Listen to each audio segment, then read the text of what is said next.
Hi everyone, hope you're doing well from wherever you're watching this channel, depending on your time zone.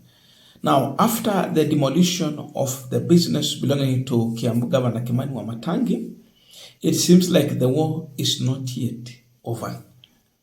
Today, again, the High Court has freezed bank accounts of Kimani Wamatangi, his wife, his children, and 10 others over a separate 813 million graft case that is pending hearing suit on February 4th. That will be the mentioning of that case. So this war is not yet over.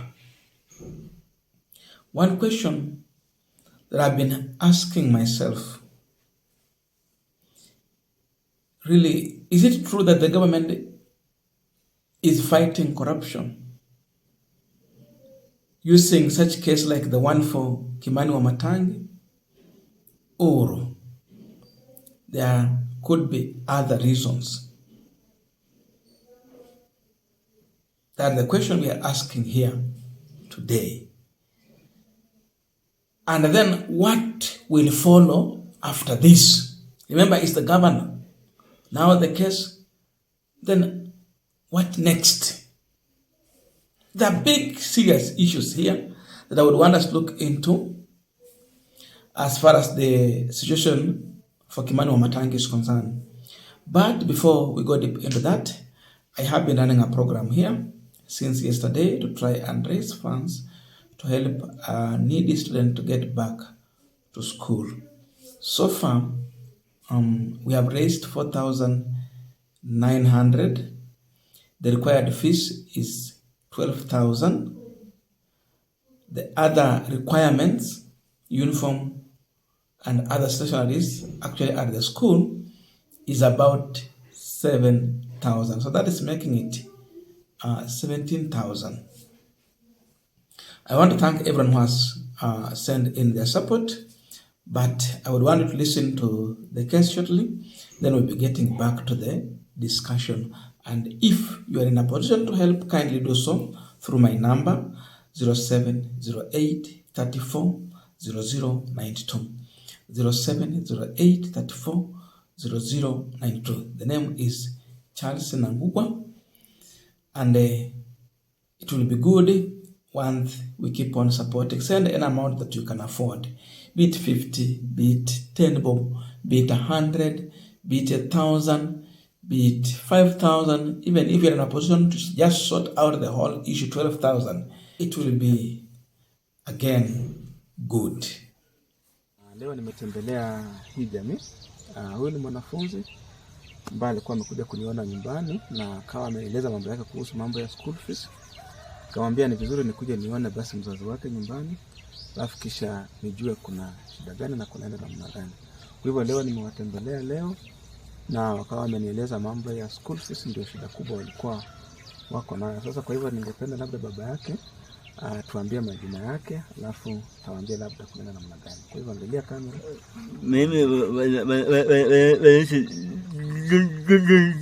mgodo kutoka Busali Western. Nataka msaidie school fees asome. Sawa sawa. Kwa hivyo utawaambia majina, alafu waambie kiasi gani unafanya, alafu kisha labda shida iko. Kwa majina niko Nile Siasel. Nilisoma katika shule ya msingi ya Loteko. Nilimaliza mtihani yangu wa KJSEA but nilipita mtihani but kulikuwa na shida ya school fees. Naomba mnisaidie, kwa wazazi wangu walinisaidia kidogo kutafuta shule, nikapata shule ya Lusengini ni day school. Sasa naomba mnisaidie na school fees. Actually performance yake ilikuwa ni nzuri, so hata angeenda boarding, but kulingana na uwezo wa wazazi ndio maana wakaamua day school. Na hata kando na hiyo day school, the issue is about school fees. Kwa hivyo wewe mwenyewe uko na kazi? Hapana, hauna kazi.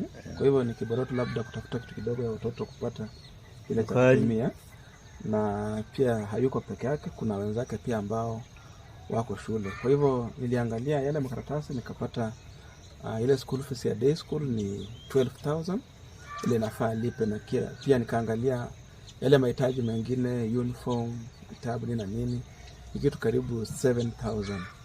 Na hao wenyewe wakawa wamejikaza, labda ako na uniform moja yenye nafaa pia atafutie nyingine na mambo ya vitabu. Kwa hivyo usaidizi wenu kwao utakuwa wa muhimu sana. Thank you so much. Now, Gachagua made some allegations, and he said that there is a meeting that was held by senior officials in this country in an attempt to counter Wamatangi with a graft case so that they can arrest him. Could there be a plan to arrest Kimani Wamatangi? If this matter has reached this level, of course, there can be such a possibility. And imagine if Kimani Wamatangi is arrested, the MCS will have again a duty. Even just with this graft, hata kama hajakuwa arrested, there is these questions being raised. So, you'll find that the Kiambu MCS might be coerced to initiate an impeachment on Kimani Wamatangi. So imagine graft case, impeachment. Kimani Wamatangi will not have even time to push for any political agenda in Kiambu. It's a way of keeping him busy. I'm saying so because I know there are so many governors in this country who have graft cases, but you see no one is touching them. Why? And you see most of them are praising William Ruto, including even the Nyeri governor, who actually said, I am in UDA, I was elected on UDA ticket, Ruto is still my boss. Alisema hivyo. That is Nyeri governor. Mutahi Kahiga. So every governor has to sing William Ruto or you keep quiet. Kimani Wamatangi alitoa makucha. Alitoa makucha kwa nia gani? Ama lini? When he refused to surrender county government land to the national government to put up affordable housing. Hiyo nilikuwa mara ya kwanza. Cha pili, msimamo wake ukiangalia vizuri hayuko na mheshimiwa William Ruto.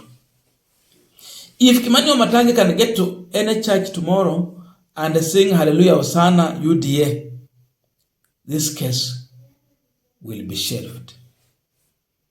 Itakuwa kwa shelf huko. But as long as it does not do so, you see them waving the file. It's ready. So, yes, there can be a case. But the government, in my own thinking, I am convinced they are not fighting corruption. They are just fighting for political survival using these cases. Otherwise, if they are serious, you would see even more than 10 governors in court with active cases of corruption. But instead, there is few or none. So you see Gachagua akisema kwamba kuna mkutano wamekaa wakafikiria, it's to bring the frustration so that Kimani Wamatangi can be attempted to come and endorse this administration.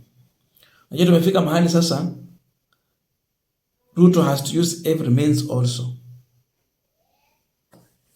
I'm sure if Kimani was deep in the government, praising this government like what Kimani Chungwa is doing, no one will destroy his property.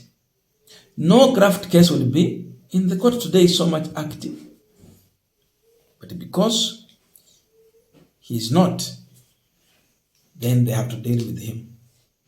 So I'm not convinced that corruption, yes, Kimani might have messed in one way or another, but really the end game is not to fight corruption. It is to settle a political difference.